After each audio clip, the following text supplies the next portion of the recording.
بسم اللہ الرحمن الرحیم صلی اللہ علی رسول الکریم۔ السلام علیکم ورحمۃ اللہ وبرکاتہ۔ طلاب کرام عزیز، کیسے ہیں؟ امید کرتے ہیں آپ خیر و عافیت سے ہوں گے۔ بدایت المعارف جزء ثالث کا سبق نمبر 53 شروع کر رہے ہیں، جس میں عنوان قرار دیا گیا کتاب کی عبارت۔ یہ متن مصنف ہے غیر ان بعض المسلمین جوز علیہ تعالی سے لے کر با قال المحقق نصیر الدین توسی تک۔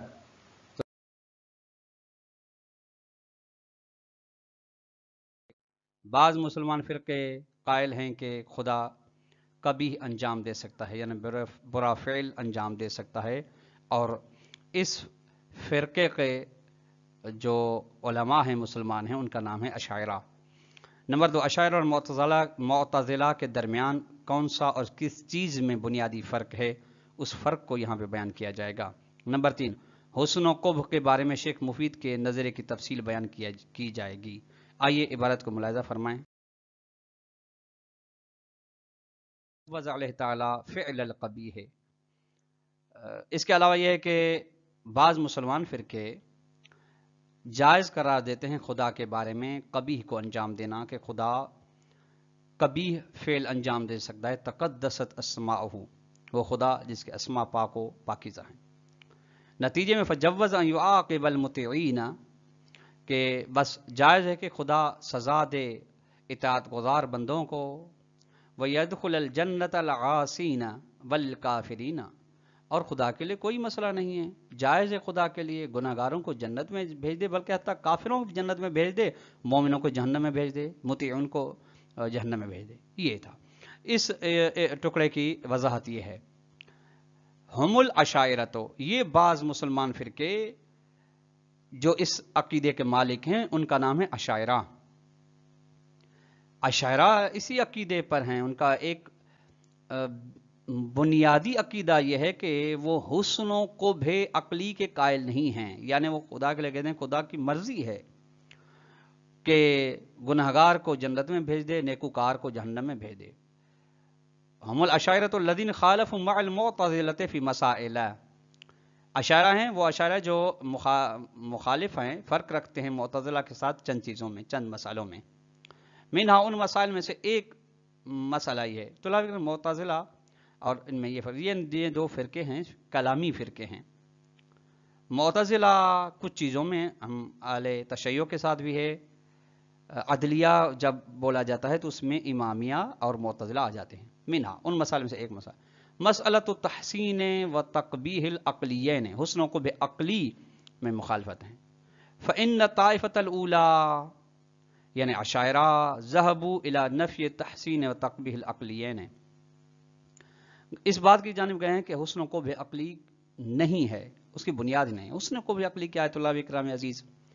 یعنی عقل امر آنے سے پہلے، شریعت کے حکم آنے سے پہلے عقل خود کسی چیز کے حسن کو سمجھتی ہو اور درک کرتی ہو، کسی چیز کی برائی کو درک کرتی ہو، عقل مستقل ہو۔ البتہ تمام چیزیں نہیں، البتہ وہ کلیات کی حد تک، جو عقل جس کے بارے میں کہا گیا مدرک کلیات ہے، وہ کہتے ہیں کہ اصل عقل میں درک ہی نہیں ہے کہ حسن و قبح کو درک کر سکے، بلکہ حسن وہی ہے، اچھا کام وہی ہے جو جس کو شارع یعنی خدا اچھا کہے، کبھی وہ جس کو کبھی عقل درک نہیں کر سکتی، نفی کرتے ہیں۔ وَاتَّبِعُوا فِي تِلْكَ الْمَسْأَلَةِ وَغَيْرِهَا عَنْ شَيْخِهِمْ، انہوں نے پھر طائفہ اولیٰ نے، اشاعرہ نے پیروی کی ہے اس حسن کو عقلی اور دیگر مسائل میں اپنے استاد بلکہ اپنے بزرگ علی بن اسماعیل اشعری کی۔ سموا بالاشاعرۃ، اسی وجہ سے، اس کے نام کی وجہ سے ان کا نام اشاعرہ پڑا ہے۔ وینتہی نسب علی بن اسماعیل،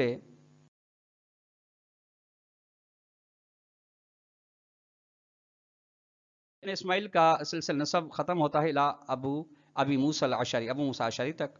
وکان علی بن اسماعیل بن تلامذۃ ابی علی الجبائی المعتزلی، اور پھر علی بن اسماعیل جو تھا وہ شاگرد تھا ابو علی جبائی معتزلی کا، یعنی جس کے بنا پر فرقہ معتزلی کہا جاتا ہے۔ وتوفى ببغداد حوالی سنت 324 وکیل غیرہ، اور یہ وفات پا گیا بغداد شہر میں تقریباً 324 ہجری کے ارد گرد، اور وکیل غیرہ، اور بعض نے کہا اس کے علاوہ ان کا مؤسس ہے۔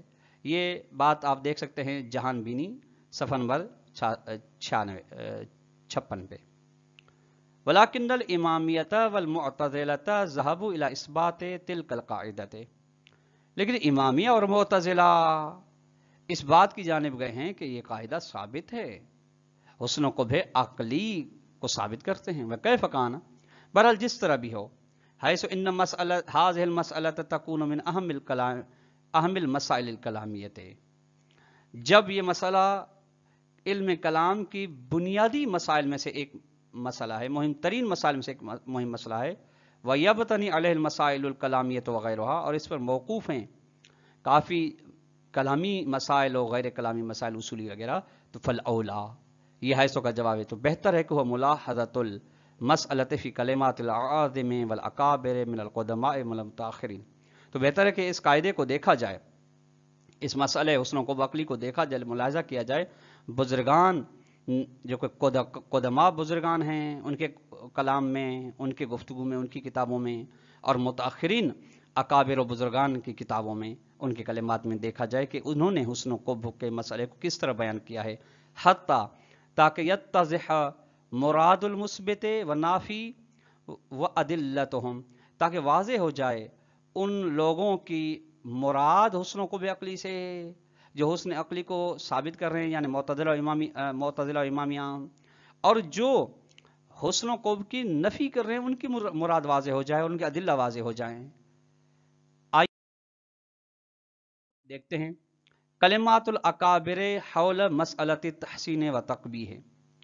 اب بحث شروع ہوتی ہے طلاب کرام عزیز بزرگان کے اقوال حسن و قبح عقلی کے مسئلے کے بارے میں۔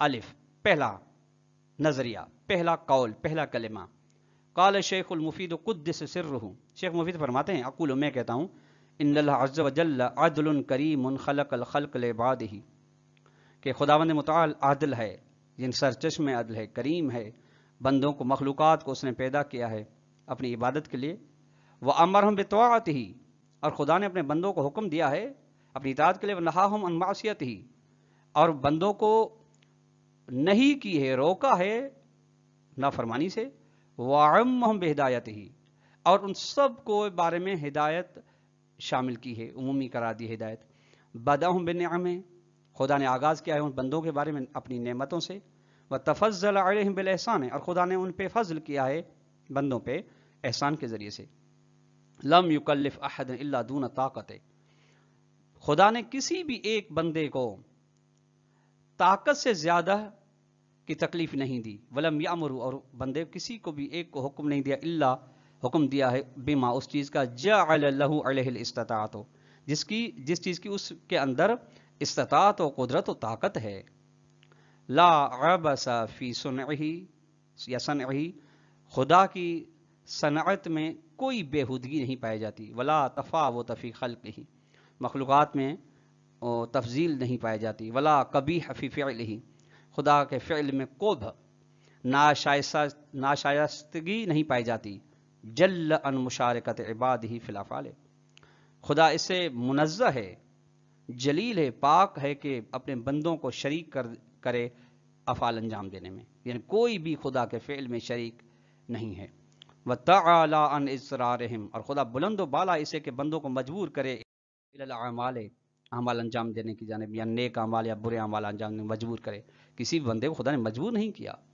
لا يعذب احد الا على ذنب فعله، خدا کسی کو بھی عذاب نہیں کرتا سوائے اس کے گناہ انجام دینے پہ، یعنی جب گناہ کوئی انجام دیتا ہے تو خدا پھر اس کو سزا دیتا ہے، ولا يلوم عبدا الا على قبیح صنعہ، خدا ہرگز کسی بھی بندے کی ملامت نہیں کرتا سوائے جب تک وہ برا فعل انجام دے، لا یظلم مثقال ذرۃ، ذرے برابر، یعنی معمولی سے بھی خدا ظلم نہیں کرتا، فإن تک حسنۃ یضاعفها، اگر کوئی نیکی بندے کی موجود ہے تو خدا اس کو 2 برابر کر دیتا ہے. وَيُؤْتَ مِن لَدُنْهُ أَجْرًا عَظِيمًا، اور اپنی جانب سے اس بندے کو اجر عظیم عنایت کرتا ہے.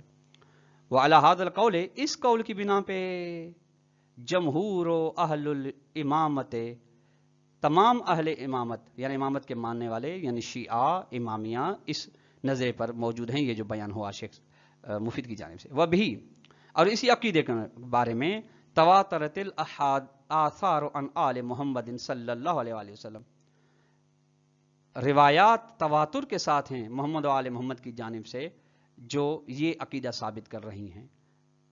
وَإِلَيْهِ، اسی بات کی جانب یذهب المعتزلة بأسرها، تمام کے تمام معتزلہ بھی اسی نظریے کی جانب گئے ہیں جو شیعہ امامیہ کی جانب منسوب ہے.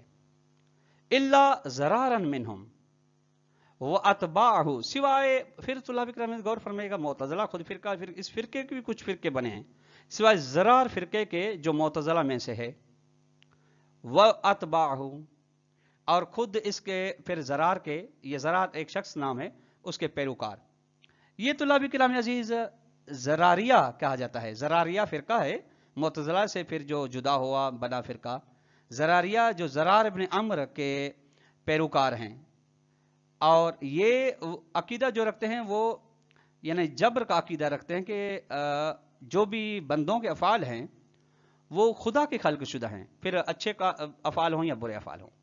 وہ قول کثیر من المرجئۃ، اور یہ قول اکثر مرجئہ کا بھی ہے.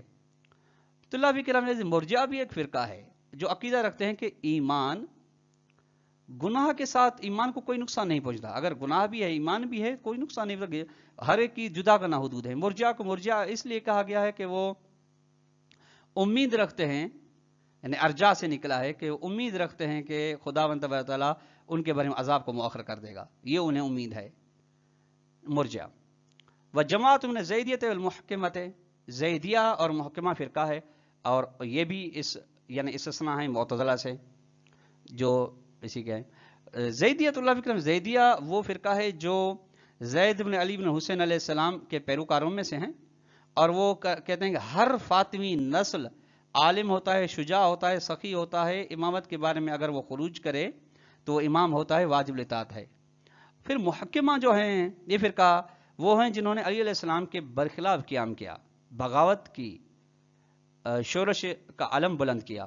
ونفر من اصحاب الحدیث، اور کچھ اصحاب حدیث میں سے کچھ افراد ہیں. وخالف فیہ جمہور العامت، پھر تمام اکثر اہل سنت اس بات میں ان کے مخالف ہیں. وبقایا ممن عددنا، اور بقایا ان افراد میں سے، ان علماء میں سے جن کو ہم نے گنا. گمان یہ کرتے ہیں کہ ان اللہ تعالی، یعنی یہ جو استثناء ہے معتزلہ سے، خالق اکثر خلقہ لمعصیتہ، کہ خداوند متعال نے اپنے اکثر مخلوقات کو اپنی نافرمانی کے لیے پیدا کیا ہے. وخص بعض عبادہ بعبادتہ، ہاں بعض ہیں کچھ افراد، کچھ بندے، کچھ مخلوقات جن کو خدا نے اپنی عبادت کے لیے مخلوق کیا، یعنی نافرمانی کے لیے بھی بندے خلق کیے ہیں، عبادت کے لیے بھی بعض افراد خدا نے خلق کی ہیں. ولم یعمہم بنعمہ، پھر جو وہ اللہ نے اپنی نعمتیں سب کے لیے عمومی نہیں کی، یعنی جو معصیت کے لیے خلق ہیں ان کے لیے بھی عمومی نہیں ہیں، اور جو عبادت کے لیے خلق ہیں ان کے لیے بھی نہیں. وکلف اکثر ما لا یطیقون من طاعتہ، اور اکثر بندوں کو خدا نے ایسی تکلیف دی، ایسی ذمہ داری عائد کی جس کی وہ طاقت نہیں رکھتے. وخلق افعال جمیع عباریتی، تمام مخلوقات کے افعال کو خدا نے پیدا کیا ہے، یعنی جو بھی انجام دینا یعنی خدا خلق کر رہا ہے. وعذب العصاة على ما فعله فيهم من معصیتی، اور خدا گناہگاروں کو عذاب دیتا ہے اس چیز پر جس کو وہ انجام دیتے ہیں ان میں وہ معصیت ہے. وامر بما لم يرد ونهی عما اراد وقضى بظلم العباد، اور خدا نے حکم دیا اسی چیز کے بارے میں جس کے بارے میں بیان نہیں کیا، جس کے بارے میں نہیں آئی، اس چیز کے بارے میں جس کا ارادہ رکھتا ہے، اور فیصلہ کیا. وقضى، خدا فیصلہ کر بظلم العباد، فیصلہ کیا خدا نے، حکم دیا ہے بندوں پہ ظلم کرنے کا. وحب الفساد، خدا فساد کو چاہتا ہے.